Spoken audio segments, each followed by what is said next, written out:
ఇక రేపటి నుంచి అయితే మన టీమిండియా వెస్టిండీస్తో టెస్ట్ క్రికెట్ అయితే ఆడబోతుంది. 2 మ్యాచ్లు టెస్ట్ సిరీస్ ఉన్నాయి. ఈ సిరీస్ అయితే మన ఇండియా చాలా సీరియస్గా తీసుకోబోతుంది. ఎందుకంటే లాస్ట్ టైం మనం న్యూజిలాండ్తో ఆడినప్పుడైతే హోమ్ సాయిల్లో 3-0తో ఓడిపోయాం. ఇదైతే one of the worst record అని చెప్పుకోవచ్చు. కాబట్టి ఆ రికార్డ్ని మళ్ళీ కొనసాగించకుండా ఇది వెస్టిండీస్ టీం చిన్న టీం అయినా సరే చాలా గట్టిగా పోరాడి గెలిచడానికి ట్రై చేస్తారు. ఇక వీరిద్దరి మధ్యన హెడ్ టు హెడ్ స్టాట్స్ చూసుకుంటే ఇప్పటివరకు 100 మ్యాచెస్లో తలపడగా అందులో కేవలం 23 మ్యాచెస్ మాత్రమే ఇండియా గెలిచింది. వెస్టిండీస్ చూస్తే 30 మ్యాచ్లు గెలిచింది. అలానే 47 మ్యాచ్లు డ్రా అయ్యాయి. ఇంకొక ఫన్నీయెస్ట్ ఫ్యాక్ట్ ఏమిటంటే గత 30 మ్యాచ్ల నుంచి వెస్టిండీస్ టీం ఎప్పుడే కానీ మన ఇండియా పైన గెలిచలేదట. అంటే 23 మ్యాచ్లు గెలిచింది, మిగతా 7 మ్యాచ్లు డ్రా అయిపోయాయి.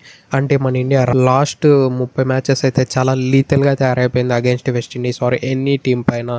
కాబట్టి ఏ టీమే కానీ ఇండియా పైన గెలవడానికి చాలా కష్టమైపోతుంది. ఇక ఈ మ్యాచ్ అయితే నరేంద్ర మోడీ స్టేడియంలో జరగబోతుంది. ఇక నరేంద్ర స్టేడియం యొక్క గ్రౌండ్ స్టాట్స్ విషయానికి వస్తే ఇప్పటివరకు 15 టెస్ట్ మ్యాచెస్ జరుగుతాయి. అందులో ఫస్ట్ బ్యాటింగ్ చేసిన టీం 4 సార్లు, సెకండ్ బ్యాటింగ్ చేసిన టీం 4 సార్లు, అలానే 7 సార్లు మ్యాచెస్ అనేవి డ్రా అయ్యాయి. ఇక ఈ గ్రౌండ్ యొక్క యావరేజ్ స్కోర్స్ విషయానికి వస్తే ఫస్ట్ ఇన్నింగ్స్లో ఏకంగా 348, సెకండ్ ఇన్నింగ్స్లో ఏకంగా 353, థర్డ్ ఇన్నింగ్స్లో 232, ఫోర్త్ ఇన్నింగ్స్లో 148గా ఉంది. మనం గ్రాడ్యువల్గా చూసుకున్నట్లయితే స్కోర్ అనేది తగ్గుతూ వస్తుంది. మెయిన్లీ సెకండ్ ఇన్నింగ్స్ మరియు ఫస్ట్ ఇన్నింగ్స్ అయితే చాలా హైగా ఉంది.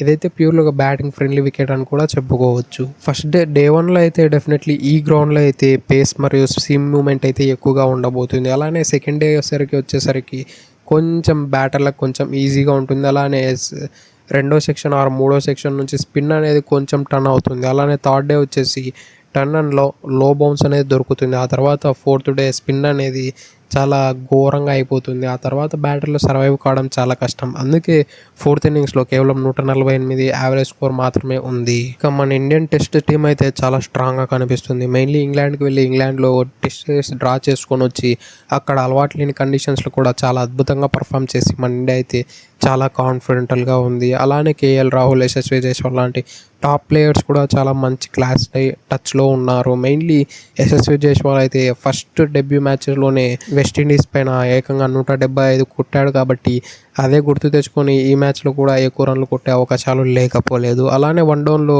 ఎవరు ఆడుతారో ఇంతవరకు క్లారిటీ లేదు. కానీ నాకు తెలిసినంతవరకు సాయి సుదర్శన్ ఆడే అవకాశాలు ఉన్నాయి. ఈవెన్ సాయి సుదర్శన్ చూసుకున్నా కూడా ఇంగ్లాండ్ కండిషన్లో చాలా మంచిగా ఆడాడు. అఫ్కోర్స్ చాలా బిగ్ స్కోర్స్ అయితే నమోదు చేయలేకపోయాడు. కానీ యావరేజ్ స్కోర్స్ అయితే బోర్డు పైన పెట్టగలిగాడు. ఓవరాల్గా చూసినట్లయితే మన బ్యాటింగ్ అయితే చాలా స్ట్రెంగ్త్గా ఉంది. అలానే మన బౌలింగ్ కూడా చాలా స్ట్రెంగ్త్గా కనిపిస్తుంది.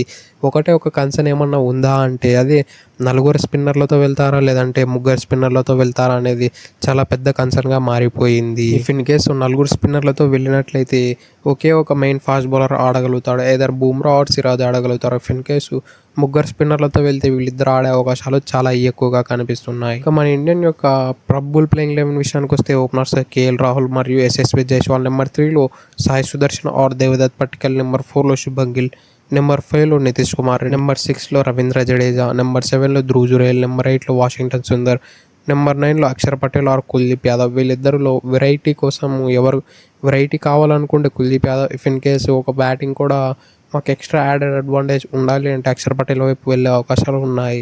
నెంబర్ 10లో జస్ప్రీత్ బుమ్రా, నెంబర్ 11లో మొహమ్మద్ సిరాజ్ ఆడే అవకాశాలు ఉన్నాయి. ఇక వెస్టిండీస్ టీం విషయానికి వస్తే వెస్టిండీస్ టీంకి అయితే చాలా ఇన్ఎక్స్పీరియన్స్ అయితే కనబడుతుంది వాళ్ళ స్క్వాడ్లో. మెయిన్లీ షమర్ జోసఫ్, కాలర్స్ బ్రాక్వైత్ మరియు జేసన్ హోల్డర్ లాంటి పెద్ద ప్లేయర్స్ అయితే ఇంజురీ. ఈ స్క్వాడ్ అయితే చాలా యంగెస్ట్ స్క్వాడ్గా అయితే కనిపిస్తుంది. ఈ స్క్వాడ్లో మనం చూసినట్టయితే ఎక్స్పీరియన్స్ ప్లేయర్ రోస్టన్ చేజ్ మరియు షే హోప్స్, ఆ తర్వాత ఎవరు కానీ మంచి ఎక్స్పీరియన్స్ క్యాండిడేట్స్ అయితే కనపడలేదు.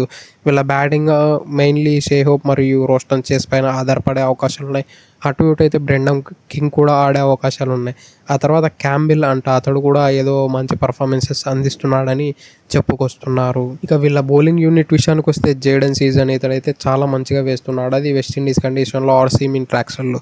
మన ఇండియన్ కండిషన్స్లో సీమింగ్ మూమెంట్ అనేది చాలా తక్కువగా ఉంటుంది. ఇన్ ద ఎయిర్ స్వింగ్ కూడా చాలా తక్కువగా ఉంటుంది. కాబట్టి మన ఇండియన్ కండిషన్స్కు ఎలా అలవాటయ్యి ఎలా అప్రోచ్ అవుతాడనేది చాలా బిగ్ టాస్క్ అని చెప్పుకోవచ్చు. ఇక స్పిన్నర్ల విషయానికి వస్తే జమైల వారియన్ అని ఒకడు ఉన్నాడు. అతన్ని అయితే చాలా మంచిగా వేస్తున్నాడు లెఫ్ట్ ఆర్మ్ ఆఫ్ స్పిన్నర్.